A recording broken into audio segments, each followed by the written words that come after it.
नमस्कार. थलपती विजय तामिळनाडूचे मुख्यमंत्री. नुकताच शपथविधी सोहळा झाला आणि त्या सोहळ्याची सुद्धा खूप चर्चा झाली.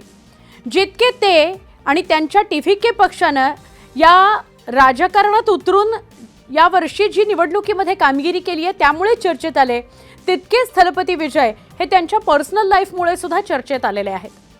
आजचा व्हिडिओचा विषय आहे तो म्हणजे शपथविधी सोहळ्यामध्ये त्यांचं कुटुंब गायब होतं. त्यांची पत्नी आणि त्यांची दोन्ही मुलं शपथविधीला दिसली नाहीत आणि त्यांच्या मुलानं त्यांचा आडनाव सुद्धा आपल्या नावाच्या पुढून काढून टाकलेला आहे. तर याविषयी आपण या व्हिडिओमध्ये जाणून घेऊया. थलपती विजय यांचं आंतरधर्मीय लग्न. त्यांची पत्नी हिंदू आणि ते स्वतः ख्रिश्चन. त्यांच्या पत्नीचं नाव संगीता. तिचे आईवडील म्हणजे संगीताचे आईवडील यूकेला राहतात, त्यामुळे सध्या संगीता आपल्या दोन्ही मुलांसह यूकेला आहे. ती शपथविधी सोहळ्याला आली नाही कारण शपथविधी सोहळ्याच्या आधीच म्हणजे जेव्हा ते निवडणुकीला सामोरे जात होते त्या कालावधीमध्येच तिनं आपल्या पतीविरोधात म्हणजे थलपती विजय यांच्या विरोधात घटस्फोटाची याचिका दाखल केलेली आहे. त्यामुळे ते वेगळे होणार याची चर्चा प्रचंड रंगलेली होती. ते निवडणुकीत उभे राहणार आहेत याची चर्चा जेवढी रंगली त्याच्याहून जास्त चर्चा ते त्यांच्या पत्नीपासून डिवोर्स घेत आहेत आणि ते त्रिशा नावाच्या त्यांच्या गर्लफ्रेंड बरोबर जी अभिनेत्री सुद्धा आहे, प्रसिद्ध अभिनेत्री आहे, तिच्याबरोबर रिलेशनशिपमध्ये आहेत याची सुद्धा चर्चा रंगलेली होती. संगीता आणि थलपती विजय यांना दोन मुलं. त्यातला मोठा मुलगा 25 वर्षाचा आहे, त्याचं नाव जेसन संजय. जेसन संजय विजय असं तो नाव लावायचा, पण आता तो विजय नाव काढून टाकतोय म्हणजे त्याने आडनाव त्याचं काढून टाकलेलं आहे आणि जेसन संजय एस असं नाव तो पुढे लावणार आहे असं कळतंय. अर्थात याच्याविषयीची अधिकृत माहिती किंवा त्याचं अधिकृत लिहिलेलं नाव काही समोर आलेलं नाही आहे.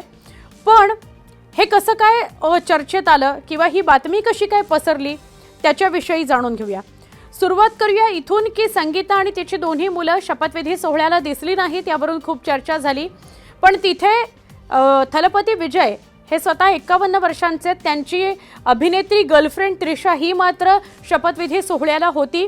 ती कशा पद्धतीने आलेली आहे, तिची साडी, तिचा गजरा या सगळ्याचीच चर्चा झाली. तिच्या स्माईलची सुद्धा चर्चा झाली. त्याचबरोबरीने थलपती विजय यांच्या आईवडिलांचं चेहऱ्यावरचं कौतुक, आईवडिलांचे डोळ्यातले आनंदाश्रू हे सगळं माध्यमांनी आणि अर्थात डिजिटल मीडियाने सुद्धा खूप चर्चेत आणलं. त्याच्याविषयी खूप चर्चा केली. पण संगीता आणि तिची दोन्ही मुलं या शपथविधीत नसणं हेही अनेकांना खटकून गेलं. त्यांचा अनेक वर्षांचा संसार, आंतरधर्मीय विवाह आणि त्यानंतरची ही दोन मुलं, तीही इतकी मोठी 25 आणि 20 वर्षांची. मुलाचं नाव आहे जेसन संजय, तो 25 वर्षांचा आणि मुलीचं नाव दिव्या साचा, ती 20 वर्षांची आहे. तिने शपथविधीनंतर कुठलीही कमेंट केलेली नाही. संगीताचे आईवडील जसं मी काही क्षणापूर्वीच म्हटलं की ते यूकेला राहतात, तर त्यामुळे सध्या संगीता आणि तिची दोन्ही मुलं ही संगीताच्या आईकडे म्हणजे आपल्या आजोळी राहत आहेत म्हणजे यूकेला गेलेले आहेत तिघही जण. जेसन संजय काय करतो ते आपण समजून घेऊयात. 25 वर्षांचा जेसन संजय. थलपती विजय आणि जेसन संजय यांनी 2009 मध्ये एका चित्रपटात सुद्धा काम केलेलं आहे. त्याचं शिक्षण काय ते आपण समजून घ्या. तर जेसनने लंडनमधून स्क्रीन रायटिंगचा कोर्स केलेला आहे, त्याची डिग्री घेतलेली आहे आणि टोरंटो फिल्म स्कूलमधून त्याने प्रोडक्शनमध्ये डिप्लोमा सुद्धा केलेला आहे. त्यामुळे जरी थलपती विजय हा ऑन स्क्रीन काम करत असला, अभिनेता असला, प्रसिद्ध अभिनेता असला, तरीसुद्धा जेसन संजय यानं मात्र बॅक ऑफिसला म्हणजेच दिग्दर्शनामध्ये काम करायचं ठरवलेलं आहे आणि सध्या सिग्मा नावाच्या त्याच्या पहिल्या चित्रपटाचं तो दिग्दर्शन करतो आहे. या सिग्मा नावाच्या चित्रपटाविषयी चर्चा यासाठी झाली कारण थलपती विजय हा निवडणुकीला सामोरा जातोय. थलपती विजय हा इतका मोठा अभिनेता आहे आणि त्याचा मुलगा काय करतो तर त्याचा मुलगा हा सिग्मा नावाच्या येत्या चित्रपटामध्ये दिग्दर्शनाचं काम करणार आहे. त्याचा हा पहिलाच चित्रपट आहे, पहिलाच अनुभव आहे त्याचा दिग्दर्शनाचा. पण त्याच्यासाठीची तयारी जी आहे ती त्याची पूर्ण झालेली आहे असं म्हणता येईल अशी चर्चा आहे. तर या चित्रपटाचं दिग्दर्शन तो करणार आहे ते जेसन संजय एस या नावाने करणार आहे अशी माहिती पुढे आली आहे. अर्थात जेसन संजय एस म्हणजे एस हे इनिशियल जे आहे ते त्याची आई संगीता यांच्याशी बिलॉंग करतं. त्यांनी त्यांचं आडनाव काढून टाकलेलं आहे याची चर्चा यामुळेच रंगली.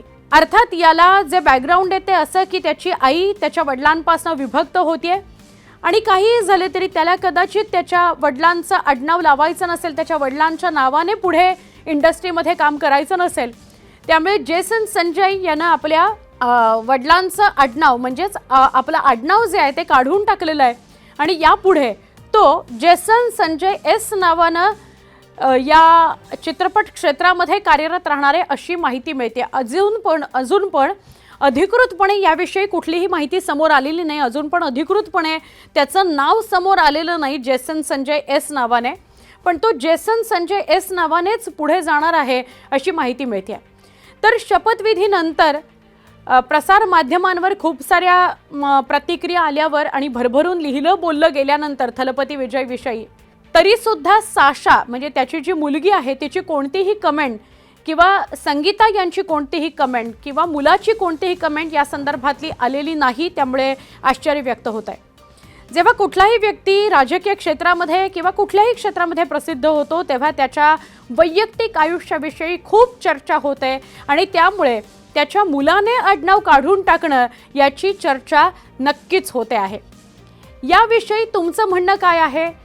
त्यांच्या मुलानं घेतलेली जी भूमिका आहे त्याच्याविषयी तुमचं म्हणणं काय आहे? त्याची भूमिका योग्य की अयोग्य या सगळ्याविषयी कमेंटमध्ये लिहा आणि आम्हाला सबस्क्राईब करायला, फॉलो करायला, लाईक करायला आणि शेअर करायला विसरू नका.